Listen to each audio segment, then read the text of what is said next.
Antes de mais, bem-vindo ao Europa a Meias, o primeiro de 2022, que está este mês de regresso para uma nova temporada. O assunto de hoje tem estado na ordem do dia e afetou recentemente vários milhares, ou diria mesmo vários milhões de portugueses. Esta entrada poderia indiciar que vamos falar sobre a pandemia, mas não é o caso. O episódio de hoje é sobre cibersegurança e a minha convidada é a Catarina Miranda, locutora de rádio, apresentadora de televisão e também autora de um podcast, o Só Mais 5 Minutos. Em 2021 foi embaixadora do CNCS, o Centro Nacional de Cibersegurança. Catarina, bem-vinda e muito obrigada por teres aceitado o meu convite. Obrigada eu, Lídia, é um prazer. E olha, aproveito já, fica já aqui um convite para depois ir ao meu podcast. Parece muito bem e Filipe, vamos poder fazê-lo presencialmente, uma vez que infelizmente estes podcasts... E no meio da tua agenda super complicada, eu sei, mas vamos conseguir chegar aqui a uma data, tem de ser. Exatamente, não, porque todos os meus podcasts, ou todos os meus convidados do podcast, ou quase todos, têm sido sempre feitos à distância, porque infelizmente a pandemia, eu acho que gravei 2 episódios, ou um episódio presencialmente, e a partir daí foi sempre pandemia. E por isso tenho todo o gosto e vamos acertar essa data o mais breve possível. Bom, antes de aprofundarmos o assunto, Catarina, também foste afetada direto ou indiretamente pelo recente ataque à Vodafone, não foi? Olha, eu acho que todos nós, uns mais diretamente do que outros, nomeadamente quem usufrui dos serviços da Vodafone, mas eu acho que fomos todos afetados, ou porque conhecemos alguém, ou porque, infelizmente, o INEM ficou afetado com este ataque, mais caixas de multibanco, portanto eu acho que ainda que indiretamente todos sofremos. E isto acho que levanta aqui várias questões e acho que também é esse o objetivo também, principalmente deste episódio hoje, Lídia, é pôr as pessoas a questionar, não é? Pelo menos eu questionei-me, se isto aconteceu a uma empresa como a Vodafone, o que é que aí vem, não é? Pronto, obviamente que nós hoje já sabemos mais ou menos, segundo aquilo que lemos, que também tem a ver com questões de teletrabalho, obviamente que o empregado, obviamente, a questão não passa pela pessoa, mas levanta aqui várias questões e eu acho que o principal é, e agora, o que é que aí vem?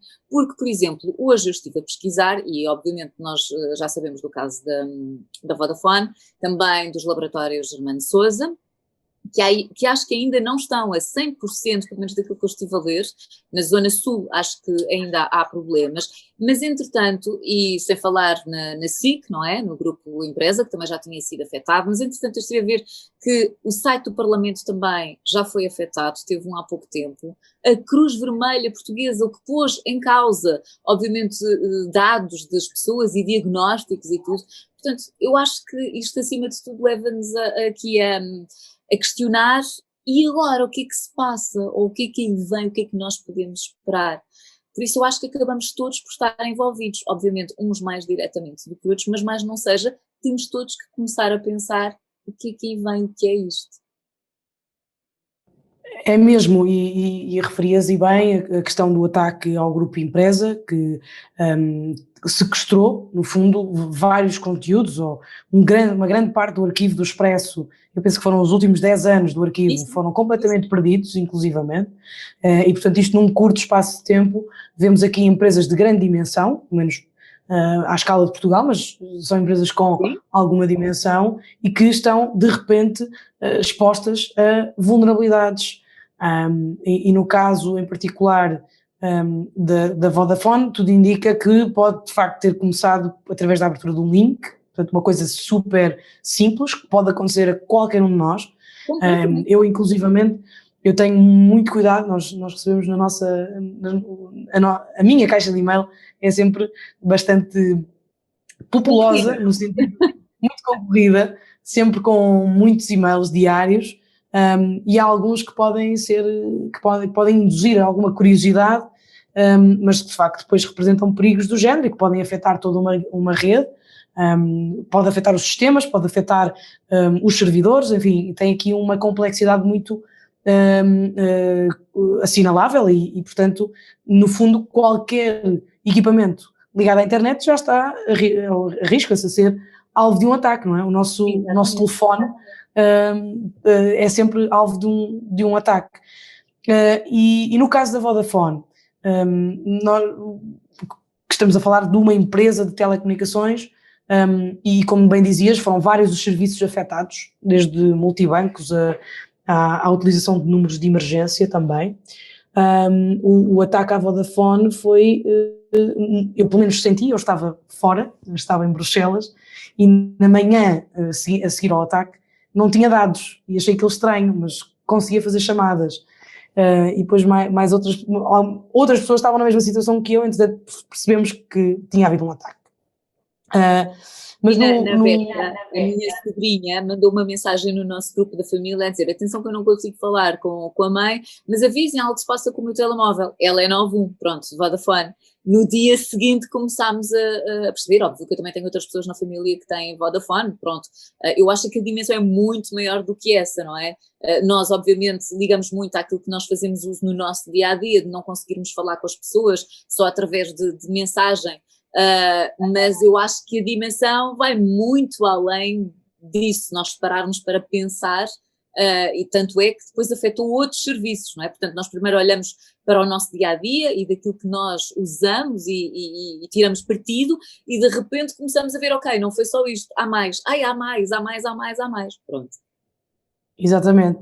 E na verdade, há bocado estava a dar um exemplo daquilo que aconteceu, supostamente se passou com a Vodafone, que terá sido a abertura de um link, portanto, e aquilo que se sabe ao dia de hoje é que 95% dos problemas no mundo digital acabam por ser devido a um erro humano, e por isso perguntava-te, trabalhas na rádio, na televisão, nas grandes empresas, achas que há formação suficiente para estarmos preparados para lidar com estes novos perigos? Ou ainda é insuficiente e ainda não despertámos verdadeiramente para um gigante adormecido ou que tem andado mais escondido? Olha, eu vou ser sincera, eu acho que a maioria não está preparada. Aquilo que eu quero dizer é, eu acredito que haja um grupo de pessoas extremamente informadas e que sabem, mas, por exemplo, eu própria, muitas vezes, tenho alguma dificuldade em perceber, ok, isto é verdade, não é, e facilmente carrego em qualquer coisa que não devia. Por exemplo, cá em casa, e nisso felizmente o meu marido percebe e é entendido na matéria e está sempre a avisar, mas eu, por exemplo, lá na rádio, e eu tenho essa experiência aqui do meu marido, portanto eu já evito e tenho sempre algum receio, na dúvida já aprendi, não carregues, não mostres, é sempre melhor.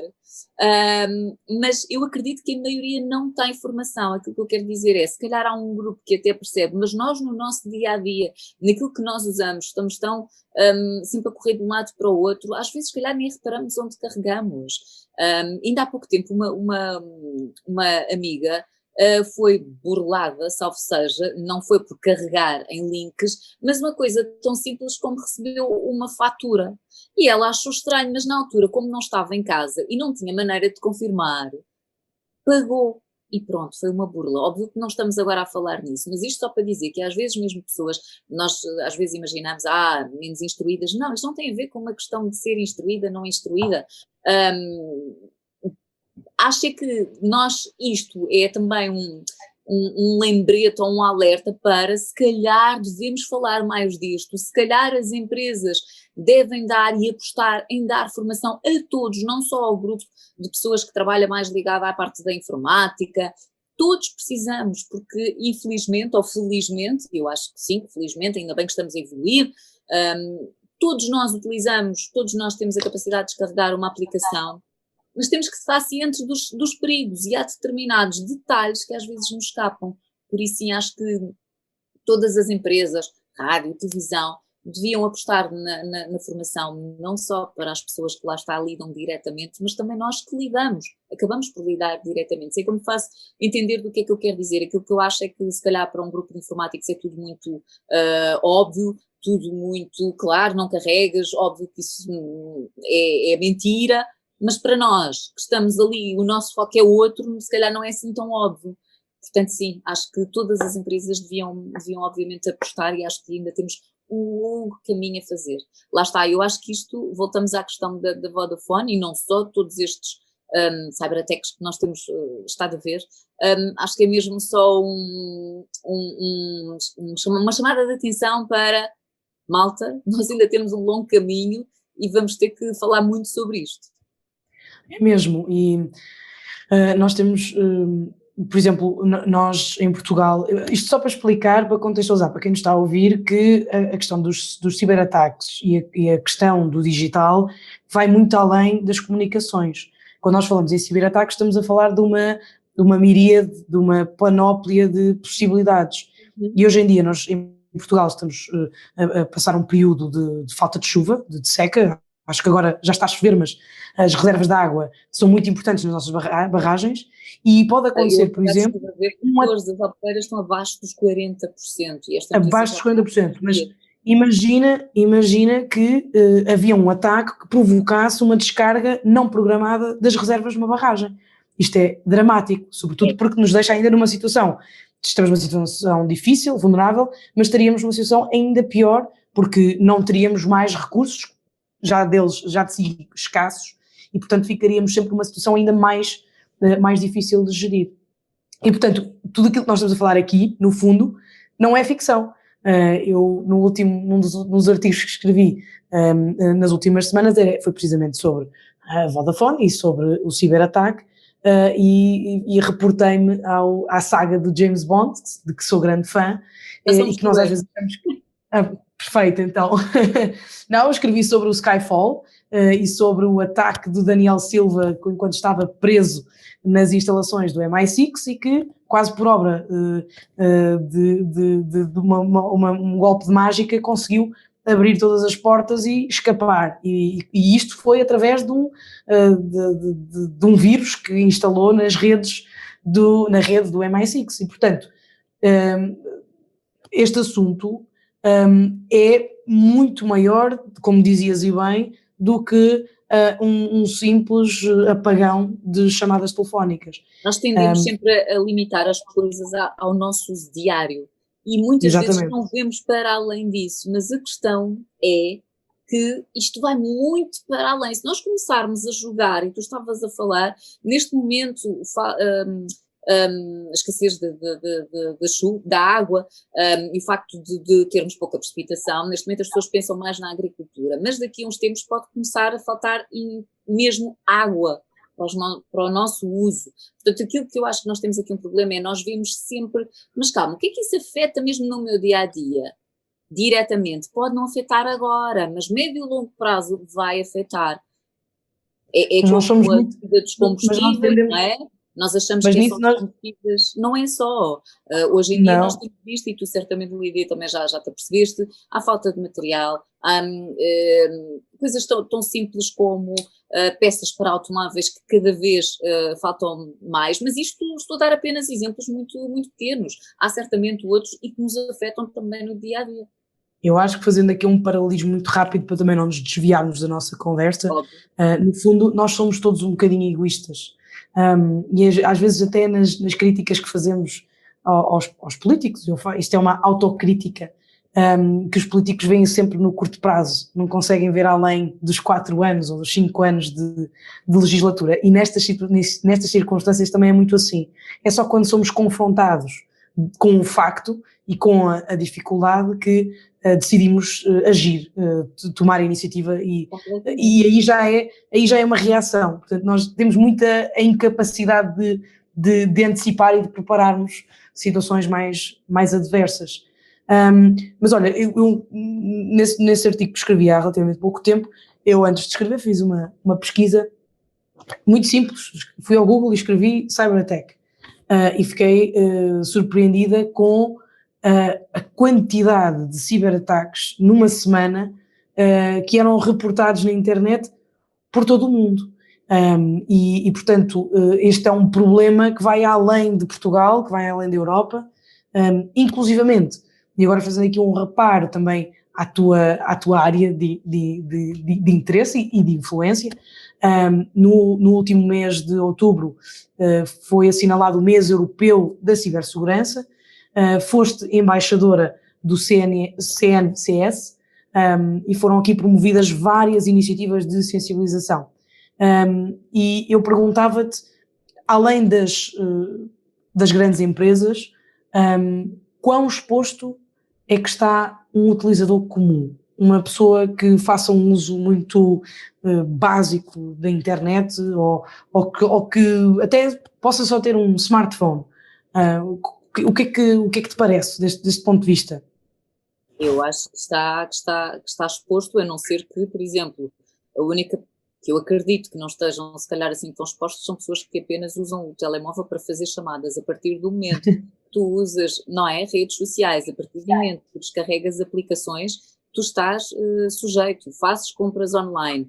Cada vez mais estes são gestos em que sim ficamos expostos. Por isso, eu acho que neste momento só quem não está assim tão exposto são pessoas que continuam a utilizar o telefone apenas para fazer chamadas e limitam-se a isso mesmo. Na minha opinião. Mas neste momento, eu acho que todos, e eu vejo isso também pelo meu filho, ele não tem telemóvel, óbvio, calma, espera. Esse poderá ser outro tema e outra discussão para levarmos para a frente, mas, por exemplo, no tablet é sempre um stress. Eu gosto sempre de ver os jogos que ele não tem, até porque eu e o meu marido já tivemos alguns problemas com isso, aparecem determinados custos, às vezes ele próprio nem sabe porque carrega numa coisa que leva logo para outra, portanto tudo tem que ser muito, muito controlado e vigiado, principalmente esta geração que já nasceu com este chip, não é? Portanto, para ele, tudo que não seja tátil não existe, não dá, nunca aconteceu. Por isso é que eu digo que neste momento acho que estamos todos muito, muito expostos, mesmo quando aquelas pessoas dizem mas eu só vou à internet para isto ou para aquilo. A partir do momento que há cliques, links que nos levam para o outro lado, acho que ficamos sempre expostos. E acho que não estou a dizer com isto a dizer isto é um tempo horrível. Não acho. Acho é que voltamos à questão de falar e ver o que é que nós podemos fazer para cada vez mais estarmos não só a par de tudo aquilo que acontece, mas também como é que nos podemos proteger disso. Exatamente. E talvez vamos aproveitar este momento e esta nossa conversa, se calhar, para deixarmos aqui algumas informações ou algumas pistas de como se pode lidar com situações destas, de ataques à nossa cibersegurança, à nossa segurança, e do ponto de vista da cibersegurança, uma vez que nesse mês que acabei de referir, no mês de outubro, de sensibilização para a cibersegurança, houve várias publicações feitas para ajudar as pessoas a interpretarem eventuais casos de falhas de segurança e que comprometem aqui a nossa privacidade e os nossos dados. Portanto, isto tem uma dupla vertente, que é a nossa privacidade e a nossa segurança. E deixo aqui duas, talvez, por exemplo, alertas que foram deixados sobre as burlas no MBWay, no OLX e em sites de bancos, o e-banking. Por exemplo, proteger a nossa identidade em casa através de tapar as câmaras dos computadores. Até já há, inclusivamente, computadores mais recentes que vêm com a patilha, vêm preparados para fechar a câmara. As palavras-passe, atenção às palavras-passe, que não podem ser fáceis e ir modificando regularmente. Por exemplo, provavelmente nós somos obrigados a isso. Atenção às pens, atenção às flash drives que não conhecemos. E claro, ter também aqui cuidado com as compras online, porque há sites, continua a haver sites falsos, e portanto quando nós não temos a garantia de que estamos a utilizar um site seguro, é melhor pensar duas vezes. Não sei, Catarina, queres deixar aqui mais algum alerta que te pareça útil? Agora, essas que tu disseste, obviamente, são, e eu acho que pode ser um bom princípio para todos começarmos a fazer, porque são, no fundo, aquelas que nós mais tiramos partido no nosso dia-a-dia, uma coisa tão simples como as passwords, não é? Nós hoje em dia temos passwords para tudo. Eu própria, há sempre aquela...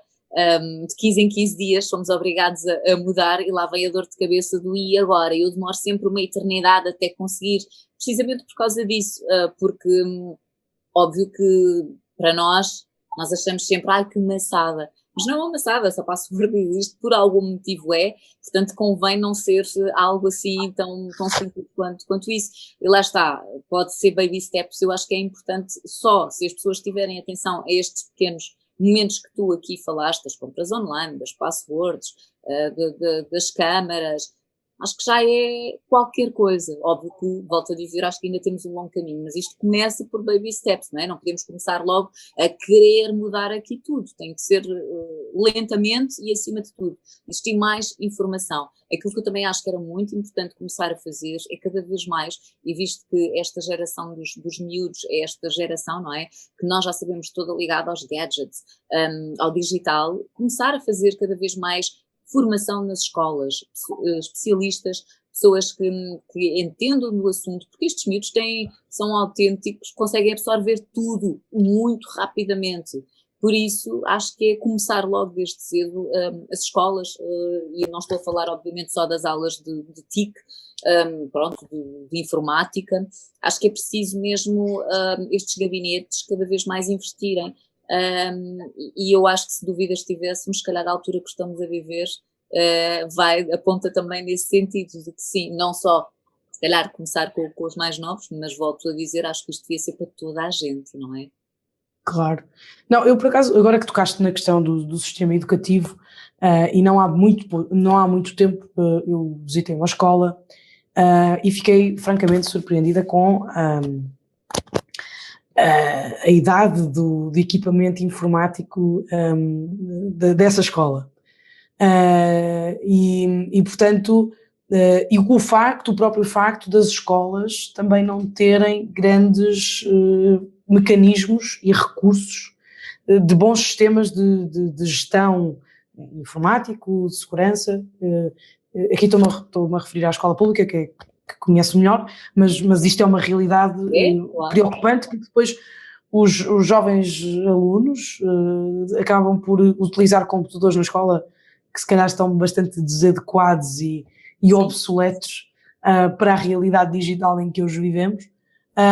Mas tu achas que o sistema educativo está a lidar bem com o tema da literacia digital? Ou como é que vês o papel da escola nisto tudo? Porque nós já aqui falámos, de facto é preciso educar, é preciso alertar as pessoas, mas não é suficiente, até porque isto atinge várias gerações.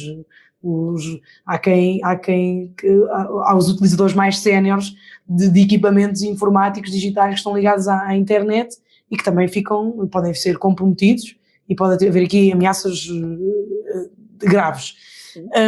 Mas o que é que te parece relativamente ao papel do sistema educativo? Eu acho que ainda não despertaram bem para a importância e eu acho que eu pelo menos como vejo, nós também temos muito a aprender com os miúdos e se for bem feita este trabalho nas escolas de alertar os miúdos também acabam por ensinar e por motivar os pais. Óbvio que nós como pais, não é? Também não temos que assumir aqui do sabemos tudo, também aprendemos com as crianças, eu acho que também é importante.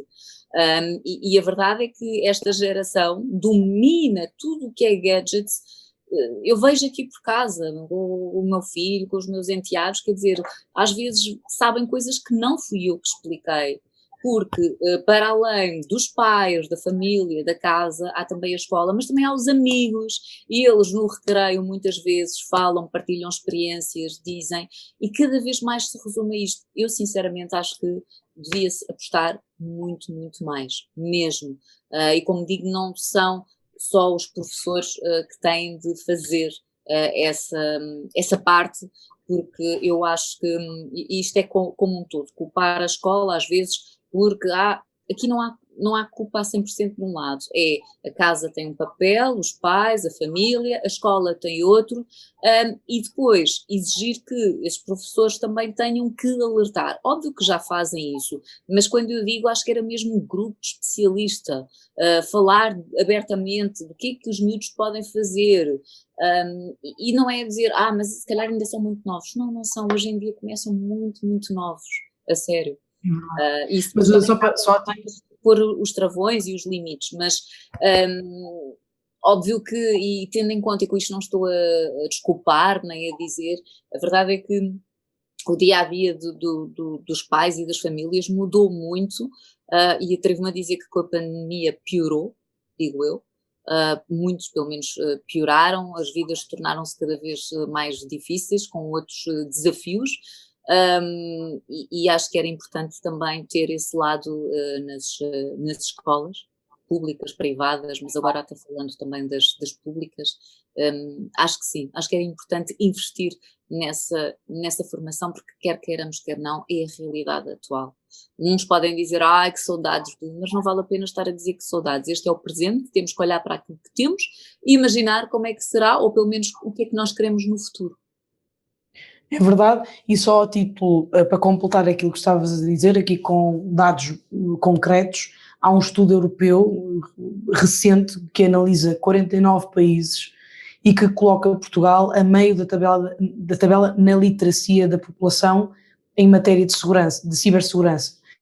E nas conclusões é referido que os portugueses ainda têm pouca consciência, estou a citar, ainda têm pouca consciência dos riscos cibernéticos e são pouco proativos na sua redução. E por isso deixamos aqui este apelo de que é um problema da sociedade, e portanto tem que haver respostas dos vários intervenientes, dos vários agentes da nossa sociedade, para podermos com segurança continuar a utilizar e usufruir, a divertir-nos, a surfarmos na internet, como sempre, mas claro, sempre com uma gestão de risco, que no fundo é disto que estamos a falar. Olha, Catarina, nós já estamos a chegar aqui ao final da nossa conversa, do podcast. Os assuntos que abordámos são muito importantes. As recomendações, algumas que deixámos, não fomos exaustivas, mas foi aqui deixar umas dicas, serão de certeza muito úteis para os ouvintes do Europa a Meias. No início eu disse que não íamos falar da pandemia, mas não deixa de ser importante sublinhar que a pandemia provocou uma aceleração do processo de digitalização, da chamada transição digital, e precisamente por isso temos todos de estar mais informados e mais preparados para lidar com novos riscos e novos desafios individuais e, claro, coletivos. Mas, antes de nos despedirmos, o meu podcast tem sempre um desafio. E como esta é uma temporada nova, mas também tradição é tradição, aqui vai o desafio. E olhando para aquela que foi a nossa conversa, Catarina, preferias ter nascido mais cedo e viver no passado, ou se pudesses saltar no tempo, conhecer o futuro? Epa. Basicamente, passado ao futuro. Se calhar futuro, não sei. Porquê? Sabes que eu não sou. Às vezes há aquelas. Antigamente é que era. Eu felizmente tenho ótimas memórias de tudo aquilo que eu passei. Hoje em dia vejo uma diferença gigante, sei lá, eu quase até à minha faculdade fiz na faculdade já tive um telemóvel, mas olha, só a título de curiosidade, deixa-me só partilhar aqui uma coisa. Hoje o meu filho estava a ver qualquer coisa na internet de manhã e disse-me assim, o que é isto? Passa aqui só a publicidade à Nokia. Lembras-te daqueles Nokias de tijolo? Sim. Lembras-te do telemóvel? Ele assim, que é isto, mãe? Eu, filho, é um telemóvel, a mãe chegou a ter esse telemóvel, lembras-te? Pronto, isto para te dizer que eu só tive, já estava eu na faculdade. Hoje em dia é tudo com outro ritmo. Isto para te dizer que adoro aquilo que vivi, tenho ótimas memórias, mas se calhar ir ali ao futuro, não sei, ver, eu não gosto de perder a esperança na humanidade, só ver como é que está tudo aqui há um tempinho, mais à frente, e depois voltava outra vez, pode ser? Olha, não me parece nada mal e com essa nos despedimos, com a curiosidade do futuro, eu acho que isso nós as duas partilhamos. É só espreitar, E depois voltava outra é só vez. espreitar e voltar, exatamente. Olha, Catarina, eu dou sempre as minhas meias, as meias da União Europeia, que estão prometidas quando nos encontrarmos pessoalmente, entregar-te-as e com muito orgulho. Portanto, agora despedia-me de todos os nossos ouvintes com este arranque da nova temporada do Europa a Meias e até breve e obrigada, Catarina, mais uma vez pela tua disponibilidade e amabilidade. Obrigada eu, Lídia, fica aqui combinadíssimo, quando tiveres a oportunidade tens de ir ao meu podcast, muito obrigada e já agora só deixar aqui um lembrete a todas as pessoas que estejam a ver que este assunto que nós estamos a falar é um abrir de olhos e acima de tudo eu acho que a história já nos mostrou que as coisas não acontecem só aos outros, muitas vezes ao nosso lado, portanto é só abrir olhos e estar atento. E acho que podemos ainda fazer mais e melhor. Aqui fica um bom final. Catarina, obrigada. Até breve.